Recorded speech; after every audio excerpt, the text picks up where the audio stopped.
भगवान का वहाँ पर जो पर्चा विग्रह है, जो भगवान प्रकट हुए हैं, वो बालाजी कहलाते हैं। बालाजी, गोविंदा, श्रीनिवासा, वेंकटेश्वरा। तो तिरुपति मंदिर जो है वो तिरुपति में नहीं है, तो कहाँ पर है वो? तिरुमाला हिल पर है। तिरुमाला पर्वत है, उस पर है, तिरुमाला पर्वत पर। तो उस पर्वत को कहते हैं वेंकटाचल भी कहते हैं, वेंकटाद्री भी कहते हैं, तिरुमला भी कहते हैं। तो ये इन पहाड़ियों पर 7 पहाड़ियां हैं वहां पर। तो तिरुमला की पहाड़ियों पर भगवान बालाजी विराजमान है।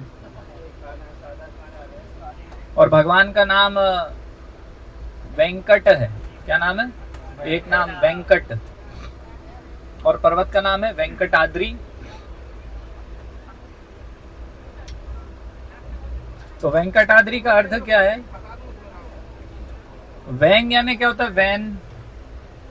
तो श्रीमद् भागवतम में भी ये शब्द आता है, वेन, राजा वेन। तो राजा वेन कौन था? बहुत ही पापी व्यक्ति था। बोलता था कि ब्राह्मणों को कि मेरी पूजा करो, भगवान की पूजा मत करो। तो वेन यानी वेन का संबंध किस चीज से? पाप से संबंध है। तो वेन यानी होता है पाप, और कट यानी क्या होता है? कटना, हिंदी शब्द है,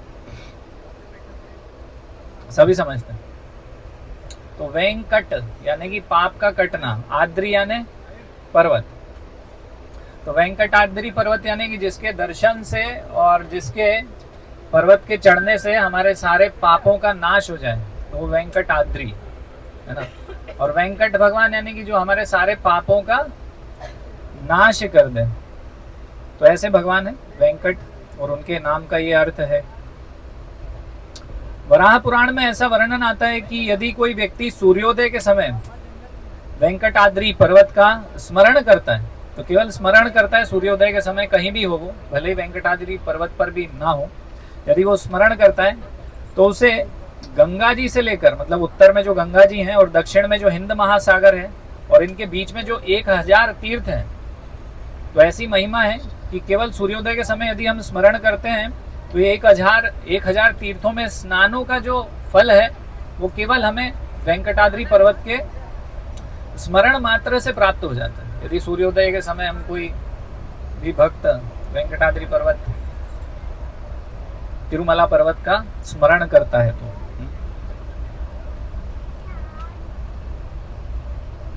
और एक और विशेष महिमा वेंकटाद्री पर्वत के विषय में, तिरुमला पर्वत के विषय में आती है कि वेंकटाद्री पर्वत की मुख की तरफ यदि कोई देख कर, मतलब उस तरफ मुख करके अपना, और वेंकटाद्री पर्वत को प्रणाम करता है कहीं से भी, किसी भी ओर से, है ना, पृथ्वी के किसी भी कोने से, तब भी उसके सारे पाप नष्ट हो जाते हैं और वो वैकुंठ को प्राप्त करता है। तो ऐसी महिमा है ये तिरुमला पर्वत की। वेंकटाद्री पर्वत को क्रीड़ाचल भी कहते हैं। तो क्रीड़ाचल यानी जहां भगवान ने अपनी क्रीड़ा करी, यानी कि लीलाएं करी। तो लीला स्थल है, लीला का स्थान है भगवान की, इसलिए इसको क्रीड़ाचलम भी कहते हैं। तो ये कोई साधारण पर्वत नहीं है जहां पर भगवान विराजमान है, ये वैकुंठ का पर्वत है। और बहुत सारे ऐसे महान महान भक्त हैं, पुरंदर दास और अन्नमाचार्य ऐसे भक्त हैं जिन्होंने अपने गीतों में इसका वर्णन किया है। तो उन गीतों में उन्होंने ऐसा वर्णन किया है कि ये जो पर्वत है ये वैकुंठ का पर्वत है, और सारा जो दृश्य वहां का वर्णित किया है वो इस प्रकार से किया है जैसा कि वैकुंठ में कोई भगवान का स्थान हो। तो हमारी भौतिक आंखों से हमें ये एक पहाड़ दिखेगा, लेकिन वास्तव में जो शुद्ध भक्त हैं उनके नेत्रों से ये वैकुंठ भी दिखाई पड़ता है। तो यहाँ पर जो भगवान है बालाजी, उनको जीवामृत कहते हैं। तो 5 ऐसे डीटीज हैं, 5 ऐसे जो देवता हैं जिनको पंचामृत कहते हैं। श्री संप्रदाय में पंचामृत कहते हैं 5 देवताओं को, जिसमें से प्रथम जो बालाजी हैं उनको जीवामृत कहते हैं, क्योंकि वो जीवों के अमृत प्रदाता हैं, जीवों को प्रसन्न आनंद प्रदान करने वाले हैं, इसलिए उनको जीवामृत कहा जाता है। और रंगनाथ में जो श्रीरंगम में जो रंगनाथ है उनको गानामृत कहते हैं, क्योंकि उनको कीर्तन पसंद है। तो वहाँ कीर्तन पसंद होने की वजह से उनको गानामृतम कहते हैं। और कांचीपुरम में वरदराज है तो उनको देवामृत कहते हैं, क्योंकि देवताओं के लिए अमृत के समान है। मेलकोटे में राम प्रिय जो है उनको रामामृत कहते हैं, है ना, वो भगवान राम के जीवन और आत्मा है। और चेन्नई में एक विशेष मंदिर है पार्थ सारथी, भगवान श्री कृष्ण का मंदिर है पार्थ सारथी रूप में, बहुत विशेष मंदिर है चेन्नई में, उसको गीतामृत कहते हैं। वे 5 श्री संप्रदाय के मंदिर हैं। तो गीतामृत इसलिए कहते हैं कि कृष्ण के रूप में उन्होंने भगवत गीता बोली थी। तो 5 विशेष पंचामृतम है जो श्री वैष्णव संप्रदाय में माने गए। तो बहुत सारी यहाँ पर बालाजी में भक्तों के साथ भगवान का बहुत पर्सनल भगवान का रिलेशनशिप है, आदान प्रदान है, बहुत अंतरंग लीलाएं भगवान ने करी हैं, वो हम धीरे धीरे चर्चा करते जाएंगे। लेकिन विशेष अभी क्योंकि समय बहुत बीत चुका है तो अभी हम भगवान श्रीनिवास और पद्मावती जो कि लक्ष्मी नारायण है वो कैसे प्रकट हुए और कैसे ये क्रीड़ाचलम या फिर वेंकटाचलम पर्वत यहाँ पर तिरुमला पर्वत प्रकट हुआ, तो ये प्राकट्य की लीला हम अभी केवल चर्चा करेंगे। तो श्रीमद् भागवतम में ऐसा वर्णन आता है कि सतयुग के समय में हिरण्याक्ष ने क्या किया था, तो उपद्रव किया था और पृथ्वी को गर्भोदक सागर में नीचे लेकर उसने डुबा दिया था। तो सारे देवता ब्रह्मा जी सहित परेशान हुए, तो ब्रह्मा जी को लेकर भगवान विष्णु से प्रार्थना की उन्होंने। और फिर वराह देव के रूप में भगवान विष्णु प्रकट हुए, जो ब्रह्मा जी की नाक से छोटे से रूप में प्रकट हुए और बड़ा विकराल रूप उन्होंने धारण किया। और फिर हिरण्याक्ष का वध किया और पृथ्वी देवी भूदेवी को अपने दांतों से ऊपर उठाकर वापस अपने स्थिति में लाकर रख दिया। तो भूदेवी भी लक्ष्मी देवी का ही विस्तार है और वराह देवी भी विष्णु है, नारायण है। तो भूदेवी अति प्रसन्न हुई कि भगवान ने आकर उनका रक्षा किया, इस प्रकार से उनके कष्टों को दूर किया। वैकुंठ, एक वैकुंठ धाम है जहां पर भूवराह हमेशा निवास करते हैं, नित्य निवास करते हैं। तो जब वराह रूप में भगवान ने पृथ्वी देवी को इस प्रकार से रक्षा किया तो पृथ्वी देवी ने उनसे अनुरोध किया कि वो पृथ्वी पर ही रह जाएं। तो वराह देव ने उनकी इच्छा पूरी करने का फैसला किया और साथ में रहने के लिए एक धाम का निर्माण उन्होंने किया। तो उसके लिए उन्होंने गरुड़ देव को, गरुड़ भगवान है ना, भगवान बोलते हैं हम, भगवान भक्तों को भी कभी कभी भगवान बोलते हैं, तो ऐसे गरुड़ देव को उन्होंने कहा कि वे जाएं वैकुंठ में और एक विशेष पहाड़ को पृथ्वी पर लेकर आएं, जो कि उनका भूवराह का निवास स्थल होगा। तो वो जाते हैं और लेकर आते हैं और यहाँ स्थापित करते हैं। जो अभी तिरुमला पर्वत है वही वैकुंठ का पर्वत है। एक दूसरी कथा भी आती है, तो अलग अलग समय अलग अलग कल्प में अलग अलग लीलाएं हैं।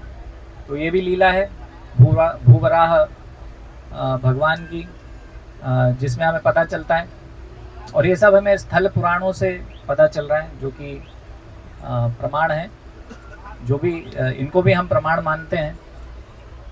एक और कथा आती है। तो एक बार ऐसा हुआ कि अनंत शेष और वायुदेव के बीच थोड़ी बहस छिड़ गई, है ना, कि सर्वोत्तम सेवक कौन है भगवान का। तो दोनों कह रहे थे कि भाई मैं सर्वश्रेष्ठ सेवक हूं भगवान का। तो अनंत शेष भी कह रहे थे, वायुदेव भी कह रहे थे। तो अनंत शेष ने कहा कि भाई मैं देखो, मैं विस्तार करता हूं तो मैं भगवान की सेवा के लिए कभी उनकी चप्पल बनता हूं, कभी छाता बनता हूं, कभी उनका शयन कक्ष बनता हूं, कभी मंदिर बनता हूं, कभी उनका बिस्तर बनता हूं। तो मैं बहुत अच्छे से सेवा करता हूं, बहुत सूक्ष्म रूप से ध्यान देता हूं, भगवान का बहुत ध्यान रखता हूं, अच्छे से सेवा करता हूं, मैं सर्वश्रेष्ठ सेवक हूं। फिर इसी प्रकार से वायु कह रहे हैं कि भाई मैं तो भगवान के अंदर भी हूं, बाहर भी हूं, सब जगह सर्वत्र विद्यमान हूँ भगवान की सेवा में, ऐसी कोई सी जगह नहीं है जहाँ मैं हूँ ही नहीं। तो वायु बोले कि मैं सर्वोत्तम, आप अनंत शेष, आप सर्वोत्तम नहीं हो। ऐसे दोनों के बीच बहस छिड़ी हुई थी और बहुत बहस चल रही थी। तो ऐसा मध्व संप्रदाय में कहते हैं कि वायु जीवोत्तम, हरि सर्वोत्तम, यानी कि वायु जो है जीवोत्तम है, क्योंकि वायु हर जगह उपस्थित रहती है, हर जगह ही वायु है और सब चीजें वायु में ही तैर रही हैं।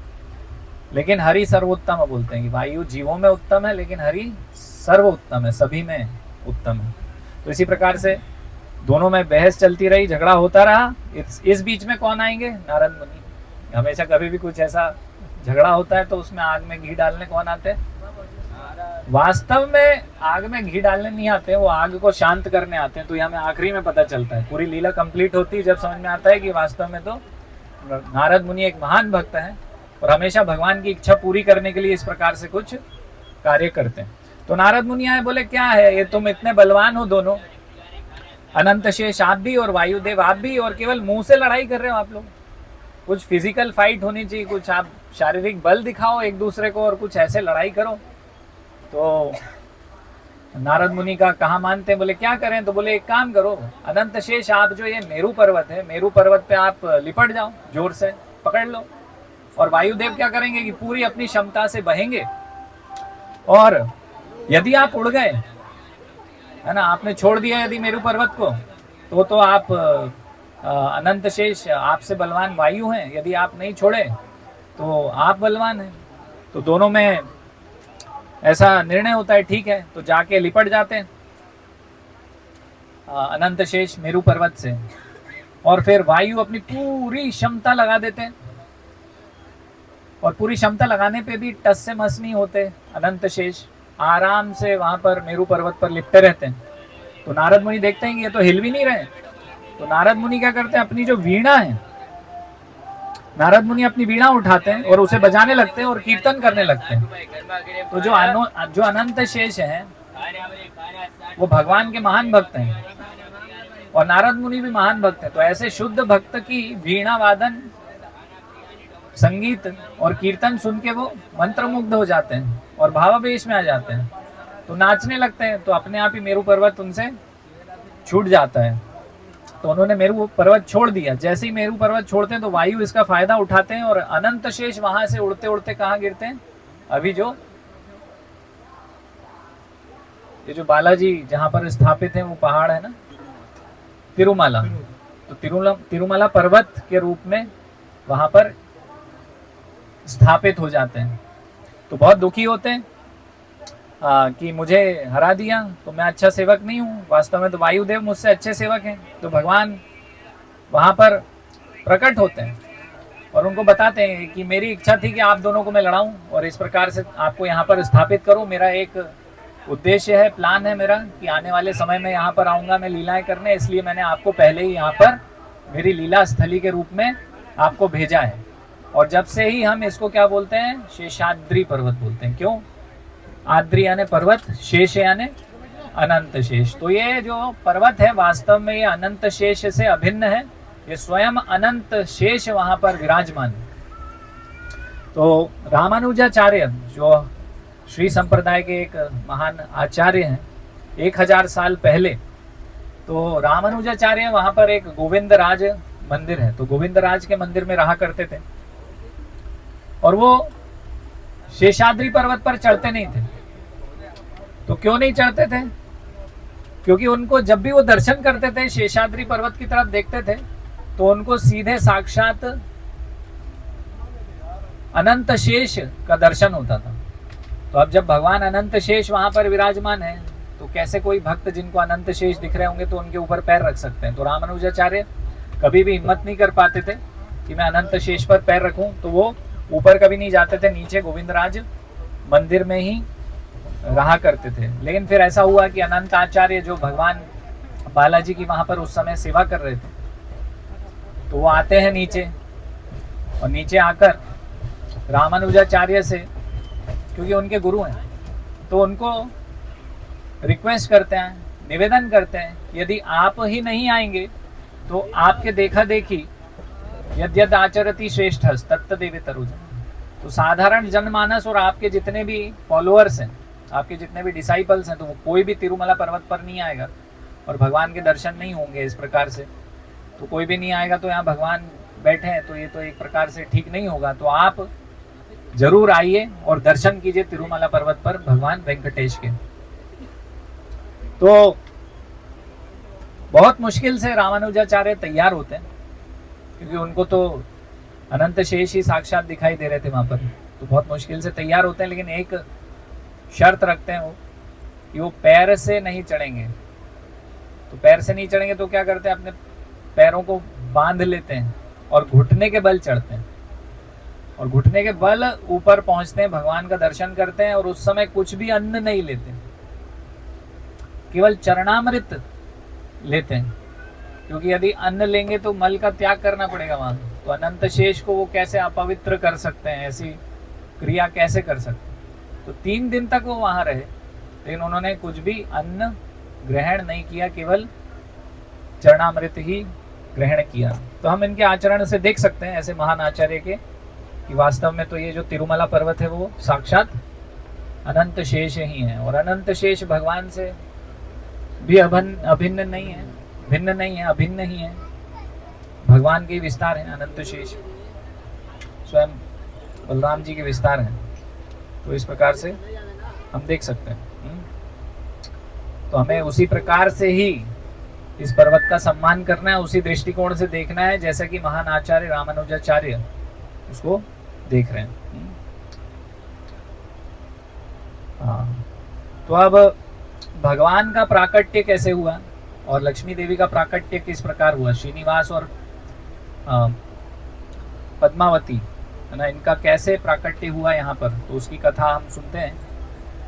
तो भृगु मुनि की कथा हम सब जानते हैं। तो एक बार ऐसा हुआ, नारद मुनि यज्ञ करने वाले महान ऋषि यज्ञ किया करते थे, तो उनसे पूछते हैं कि भाई ये यज्ञ का फल आप किसको देते हैं, है ना, आप किसको महान मानते हैं। तो ऋषियों में थोड़ा सा डिफरेंस हो गया, आपसी मतभेद हो गया। तो किसी ने कहा भाई ब्रह्मा जी श्रेष्ठ हैं, तो हम तो ब्रह्मा जी को ये फल प्रदान करते हैं, उनको अर्पित करते हैं। किसी ने कहा शिव जी को प्रदान करते हैं, और किसी ने कहा विष्णु को करते हैं, क्योंकि वे सबसे महान है। तो अभी समझ नहीं पाए नारद मुनि की भाई कोई बोल रहा है ये, कोई बोल रहा है वो, कोई तीसरा नाम ले रहा है, तो इनमें से सबसे महान कौन है। तो चर्चा छिड़ जाती है सभी ऋषि मुनियों में। तो कहते हैं ठीक है, हम एक काम करते हैं, एक कार्य करते हैं कि भृगु मुनि को अपॉइंट करते हैं इस कार्य के लिए। वो पता करेंगे कि सबसे महान कौन है, ब्रह्मा विष्णु महेश में से कौन महान है। तो जो तीनों गुणों से परे होगा, है ना, जो भौतिक गुण होते हैं, कौन कौन से गुण होते हैं, नींद आ रही है बहुत तेज, प्रभु जी को चेहरे पे नजर आ रहा है। हाँ, रजोगुण, सतोगुण और तमोगुण, तो तीनों गुणों के परे जो होगा, त्रिगुणातीत होगा, वही वास्तव में परम होगा। तो कैसे टेस्ट करें, तो भृगु मुनि को बोलते हैं कि आप बताइए कि कौन त्रिगुणातीत है इन तीनों में से, ब्रह्मा विष्णु महेश में से। तो भृगु मुनि सबसे पहले जाते हैं ब्रह्मा जी के निवास स्थान पर। तो ब्रह्मा जी भृगु मुनि के पुत्र हैं, सॉरी उल्टा बोल दिया मैंने, भृगु मुनि ब्रह्मा जी के पुत्र हैं। तो सीधे जाते हैं, कोई प्रणाम नहीं करते वहां पर, उनका कोई आदर सत्कार कुछ नहीं, नमस्कार चमत्कार कुछ नहीं करते, सीधे जाते हैं वहां पर और देखते रहते हैं ब्रह्मा जी को। तो ब्रह्मा जी को बहुत क्रोध आ जाता है, ये तो शिष्टाचार भी भूल गया मेरा पुत्र, प्रणाम तक नहीं कर रहा है, भयंकर क्रोध आ जाता है उनको। लेकिन वो क्रोध को भृगु मुनि देख लेते हैं कि ये क्रोधित हो गए। हालांकि वो प्रकट नहीं करते शब्दों में उसको ब्रह्मा जी, लेकिन समझ जाते हैं और भृगु मुनि वहां से चले जाते हैं कि ये तो महान नहीं है, क्योंकि इनको क्रोध आ गया। तो क्रोध कैसे आ सकता है, क्रोध तो इस 3 गुण में, तमोगुण में आता है, अज्ञान में आता है, जिनकी बुद्धि भ्रष्ट हो जाती है उनको आता है। बोले ये महान नहीं है, चलो ठीक है, शिव जी के धाम में जाते हैं। तो शिव जी के धाम में पहुंचते हैं, कैलाश पर्वत। तो शिव जी पार्वती मैया के साथ बैठे रहते हैं वहां पर, और शिव जी कौन है, भृगु मुनि के बड़े भाई हैं। तो बड़े भाई छोटे भाई को देख के बहुत प्रसन्न होते हैं, शिव जी बहुत प्रसन्न होते हैं कि भृगु मुनि आए हैं यहाँ पर मेरे धाम में, मेरे निवास स्थान पर। तो बोलते हैं, ओ भृगु, मैं तुम्हें देखकर बहुत खुश हूँ, उनका स्वागत करने के लिए उठ जाते हैं और हाथ बढ़ा के ऐसे फैला के उनको गले लगाने के लिए आगे बढ़ते हैं। तो तुरंत ही भृगु मुनि ऐसे उनको रोक देते हैं कि मेरे सामने से हट जाओ, मुझे मत छू। बोलते तुम्हारे अंदर से तो बदबू आ रही है, तुम तो शवों की राख लगाने वाले हो, नहाते भी हो कि नहीं? तुमने मुंड माला पहन रखी, खोपड़ियां पहन रखी हैं, भूत अछूत इन सब से तुम्हारा संबंध है, तुम मुझसे दूर रहो। बोले छूना भी मत मुझे, अगर तुमने मुझे छू लिया तो मुझे गंगा जी में जाके स्नान करना पड़ेगा शुद्ध होने के लिए, मैं अपवित्र हो जाऊंगा। तो ये सुनते से ही भयंकर रुद्र नाम है उनका, तो भयानक क्रोधित होते हैं और उठाते हैं अपना त्रिशूल कि अभी इसको घोंप देता हूँ, सब समझ में आ जाएगा इसको। लेकिन फिर पार्वती मैया बोलती है अरे आपका छोटा भाई है, छोटे भाई का कैसे वध कर सकते हो, अरे छोड़ दो इसको, जाने दो। तो भृगु मुनि समझ जाते हैं कि इतना क्रोधित हो गए ये तो मारने खड़े हो गए मुझे, तो ये महान नहीं है। तो चलो अब देखते हैं विष्णु जी क्या करते हैं। विष्णु जी के पास पहुंचते हैं वैकुंठ में श्वेत द्वीप। तो विष्णु जी के निवास स्थान पर विष्णु जी बिस्तर पर लेटे हुए हैं, लक्ष्मी जी उनकी पाद सेवन कर रही हैं, पैर दबा रही हैं और दोनों एक दूसरे को देख रहे हैं। उनका ध्यान ही नहीं है कि अंदर के कमरे तक घुसाए हैं भृगु मुनि। अब भृगु मुनि को बोले अरे मैं आया और देखा नहीं, कोई ब्राह्मण का मान सम्मान नहीं है, तो ठीक नहीं हुआ। सीधे जाते हैं और क्या करते हैं, विष्णु जी की छाती पर एक लात मारते हैं। और तब विष्णु जी का ध्यान आकर्षित होता है भृगु मुनि पर और भृगु मुनि से बहुत माफी मांगते हैं कि आप अंदर आए, मैं आपका सम्मान नहीं कर पाया, मुझे क्षमा कर दीजिए, मैं खड़ा भी नहीं हुआ और मेरी इतनी छाती इतनी कठोर है कि आपके पैर में लग गई होगी, आइए थोड़ा सा मैं मालिश कर देता हूँ, यहाँ बैठिए, ऊपर स्थान पर आसन पर विराजमान होइए, मैं नीचे बैठ के आपके थोड़े चरण मालिश कर देता हूँ। तो भृगु मुनि देखते हैं कि ये जो मेरे भगवान हैं वास्तव में तो यही भगवान है विष्णु जी, इनको क्रोध नहीं आया और उनकी दया, उनका हृदय, कोमल हृदय देख के विष्णु जी का, उनका हृदय रोने लगता है बहुत बुरी तरीके से भृगु मुनि की, है भगवान मैंने आपके साथ इतना बड़ा अपराध किया, आप बहुत दयालु हैं, मुझे पता है, आप मुझे क्षमा कर दीजिए। तो बोले क्षमा की तो बात नहीं है, लेकिन मैं लाइए आपके पैर थोड़ा सा दबा देता हूँ आपके चरण। तो भृगु मुनि ये सब देखकर वापस लौट जाते हैं वहां से और ऋषियों को बताते हैं कि इस प्रकार से ये सब हुआ है। तो सारे ऋषि यहाँ पर स्थापित हो जाता है सारे ऋषियों के बीच में कि वास्तव में भगवान विष्णु परम है। अभी लेकिन यहाँ पर लक्ष्मी देवी ने देखा कि मेरे जो पति हैं उनके प्रति इतना बड़ा अपराध मैंने देखा कि किसी ऋषि ने उनके छाती पर ठोकर मार दी, तो इतना बड़ा अपराध भगवान के प्रति मैंने देखा है, तो वास्तव में मैं तो अपराधी हूँ, भगवान के प्रति मेरे से अपराध हो गया है क्योंकि मैंने उसका प्रतिकार नहीं किया कुछ भी। तो अब मुझे प्रायश्चित करना होगा और इतना घृणित कार्य मैंने अपनी आंखों से देख लिया है कि अब मैं वैकुंठ में रहने लायक भी नहीं बची हूँ, मैं इतनी पापी हो गई, तो मुझे वैकुंठ छोड़ देना चाहिए। तो वो कठोर तपस्या करने के लिए वहां से कोलापुर चली जाती है ना, पृथ्वी पर आ जाती है वैकुंठ छोड़ के कोलापुर। अब भगवान अकेले वहां पर रह जाते हैं, है ना। तो यहाँ देखिए भगवान के प्रति अपराध की तपस्या स्वयं लक्ष्मी जी कर रही हैं, कठोर तपस्या। तो भगवान के प्रति अपराध से भी बड़ा अपराध होता है वैष्णव अपराध, है ना। भगवान के भक्तों के प्रति जो अपराध है भगवान उसको सहन नहीं करते, भगवान अपने प्रति अपराध को बहुत अच्छी तरीके से, भगवान ने यहाँ पर भृगु मुनि से जो छाती पे लात खाई उसका क्रोध नहीं बताया, बिल्कुल उसको बिल्कुल छोड़ दिया कि कुछ भी नहीं हुआ, मेरी ही गलती। लेकिन जब अम्बरीश महाराज के प्रति जब अपराध हुआ, जब भगवान ने नहीं छोड़ा, तो इसलिए सबसे बड़ा अपराध वैष्णव के प्रति अपराध होता है।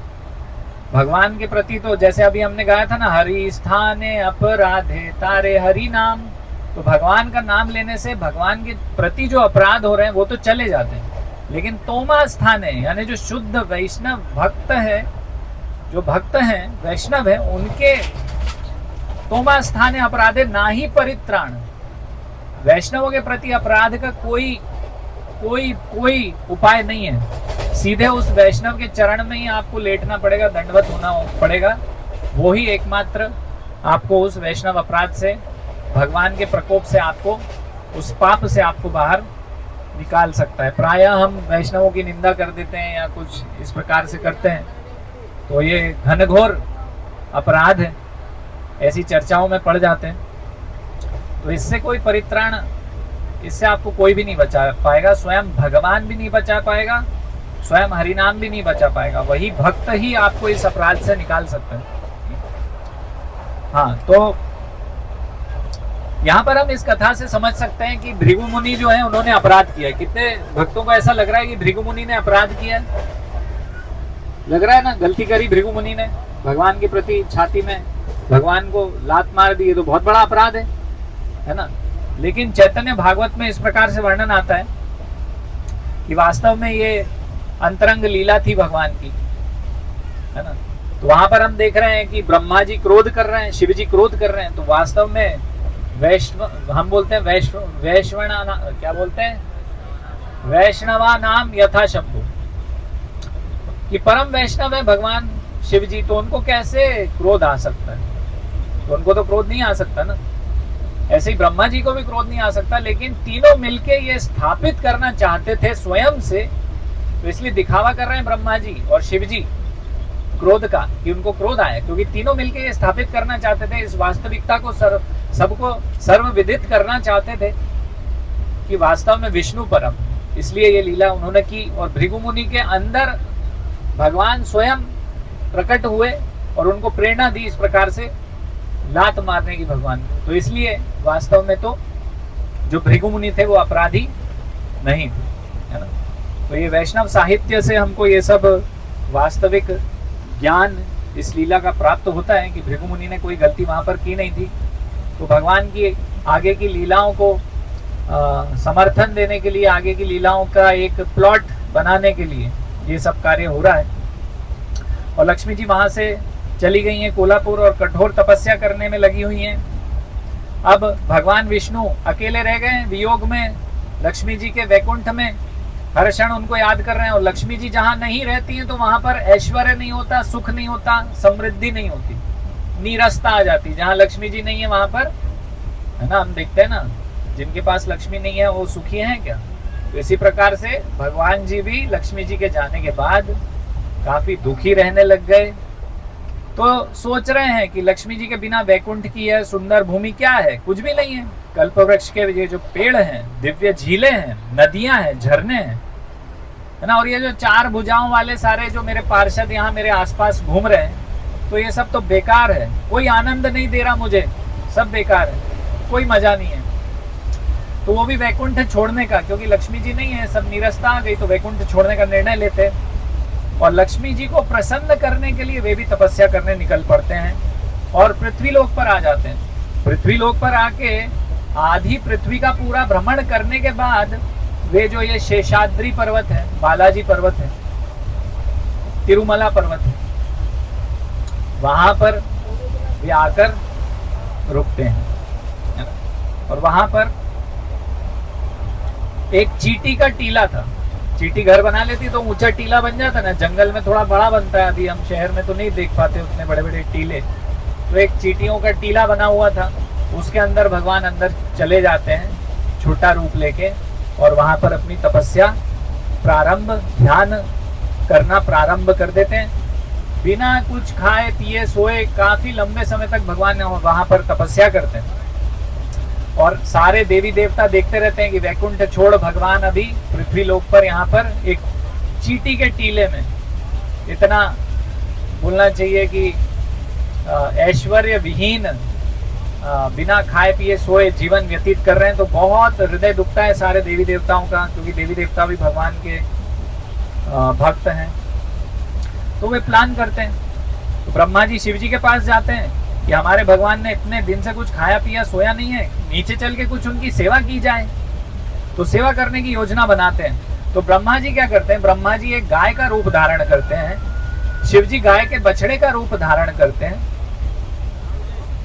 और लक्ष्मी जी एक ग्वालिन का रूप धारण करती हैं, चरवाहे, तो ग्वालिन का रूप, गोपी का रूप धारण कर लेती हैं। और वहां के जो राजा थे उनकी सभा में लक्ष्मी जी और गाय के रूप में ब्रह्मा जी और बछड़े के रूप में शिव जी तीनों वहां पर पहुंचते हैं राजा के पास। राजा के दरबार में बताते हैं कि भाई बहुत विशेष गाय है।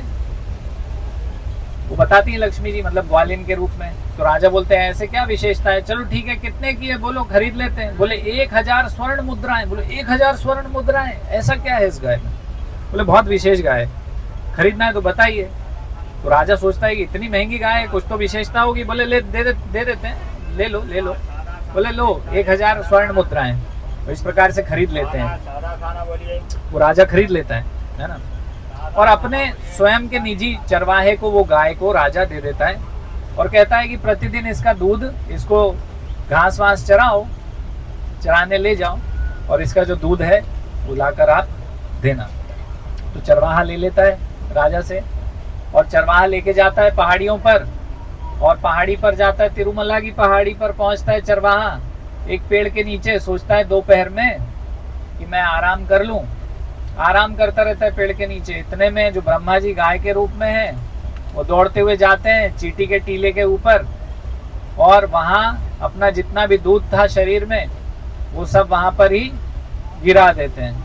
और अंदर भगवान जैसे ही देखते हैं कि ब्रह्मा जी ऊपर से गाय के रूप में दूध दे रहे हैं, सेवा कर रहे हैं, तो मुंह खोलते हैं भगवान ऊपर मुंह करके और सारा दूध गटागट पी जाते हैं। और फिर ब्रह्मा जी गाय के रूप में जो है वापस चरवाहे के पास पहुंच गई। चरवाहा उठा और बढ़िया अपना धोती कुर्ता झाड़ के गैयाओं को वापस लेकर चल पड़ा। और वापस लेकर जब वो गया तो जहां पर राजा की गैयाएं दूही जाती थी तो वहां पर ये गाय दूध ही नहीं देती थी। तो एक बार स्वयं रानी आई वहां पर कि देखें भैया ये विशेष गैया ली है, ये दूध दे रही है कि नहीं। तो उसने देखा कि ये तो गैया दूध ही नहीं दे रही है। तो चरवाहे को बोला कि तुम तो दूध चोरी करते हो, तुम दूध चोरी करते हो, अभी क्या करेंगे, तुम्हारा सर कटवा देंगे अगर इसने गाय ने